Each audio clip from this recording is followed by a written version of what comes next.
ओम शांति ओम शांति ओम शांति ओम शांति ओम शांति।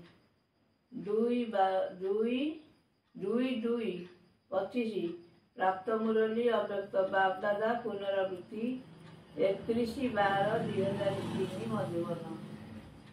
बाबा कहले यही वर्ष निमित्त एवं निर्माण होई जमार खाता को बढ़ाओ एवं अखंड महादानी हुआ।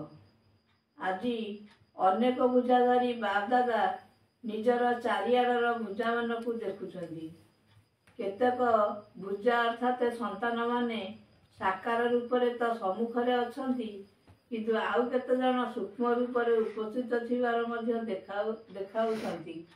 तेणु बाप दादा निजर अनेक अनेक भुजा मान को देखि हर्षित हेउछंती एवं सबु भुजाधारी संतान माने बहुत बहुत ऑलराउंडर अर्थात सबुथिरे पारंगम सदा प्रस्तुत एवं आज्ञाकारी भुजा अटंती।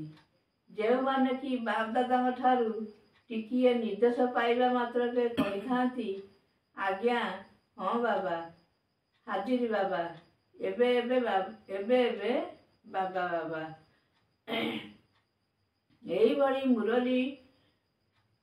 यही मुरबी पिलामानकु देखी बाप दादा को केते खुशी लागुथिबो। बाप दादा एथिपाई गर्व करूछंती जे बाप दादा व्यतीत अन्य कौनसी धर्मात्मा बा महान आत्मा को एमिति एवं यही भली सहयोगी पूजा मिली नथांती।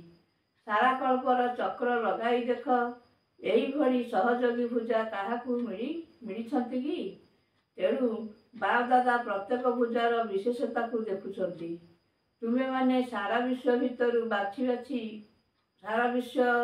बाछी होई आसीथिबा विशेष पूजा बा सहयोगी पूजा अट। देख आज यही हॉल रे मध्य केते पिला पहुंची जाइछंती। आज हॉल रे 18,000 रु मध्य अधिक भाई भौणी बसिछंती। समस्त निजकु परमात्मा को पूजा बोली भाबुछ, गर्व करूछ ना।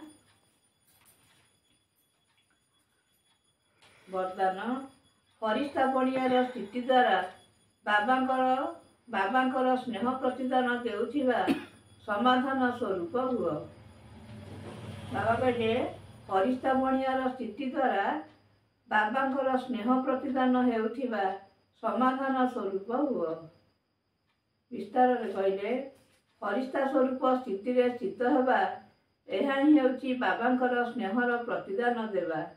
यही भली प्रतिदान देवा वाला पिला माने समाधान स्वरूप होई जाती। निजे समाधान स्वरूप हेबा द्वारा निजर एवं अन्य मानकर समस्या गुड़िक आपे आपे समाप्त हो जाए। तेणु एबे यही भली सेवा करिवार समय अटे बा नेबा सहित देवार मध्य समय अटे। सेथिपाई एबे बाबा समान उपकारी होई समस्तंकर डाकरा को सुनी निजर फरिश्ता रूप द्वारा सेही आत्मा मानक निकटरे पहुंची जाओ एवं समस्या गुड़िकरे थकी जाइथिबा आत्मा मानकर थकावट अर्थात क्लांति को दूर कर। स्लोगान व्यर्थ प्रति बेपरुआ हो जाओ किंतु मर्यादा गुड़िकरे नुहे।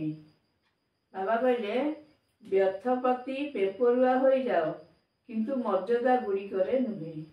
ଓମ୍ ଶାନ୍ତି। ଶାନ୍ତି।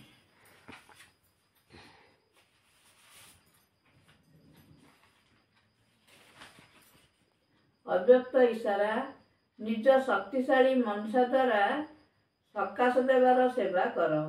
ଆଜି 2 ନମ୍ବର, ଯେପରି ଉଚ୍ଚ ଟାୱାର ଉପରୁ ସକାଶ ଦେଇଥାନ୍ତି, ଲାଇଟ୍ ମାଇଟ୍ ବ୍ୟସ୍ତ କରିଥାନ୍ତି, ସେହିପରି ତୁମେ ସନ୍ତାନମାନେ ମଧ୍ୟ ନିଜର ଉଚ୍ଚ ସ୍ଥିତି ଅଥବା ଉଚ୍ଚ ସ୍ଥାନରେ ଅତି କମରେ 4 ଘଣ୍ଟା ବିଶ୍ୱକୁ ଲାଇଟ୍ ଓ ମାଇଟ୍ ବା ଶକ୍ତି ଦିଅ। ଯେପରି ସୂର୍ଯ୍ୟ ବି ବିଶ୍ୱକୁ ସେତେବେଳେ ଆଲୋକ ଦେଇପାରିବ ଯେତେବେଳେ ଉଚ୍ଚରେ ରହିଥିବ। ତେଣୁ ସାକାର ସ୍ୱରୂପକୁ ସକାଶ ଦେବା ପାଇଁ ଉଚ୍ଚ ସ୍ଥାନ ନିବାସୀ ହୁଅ। ଓମ୍ ଶାନ୍ତି।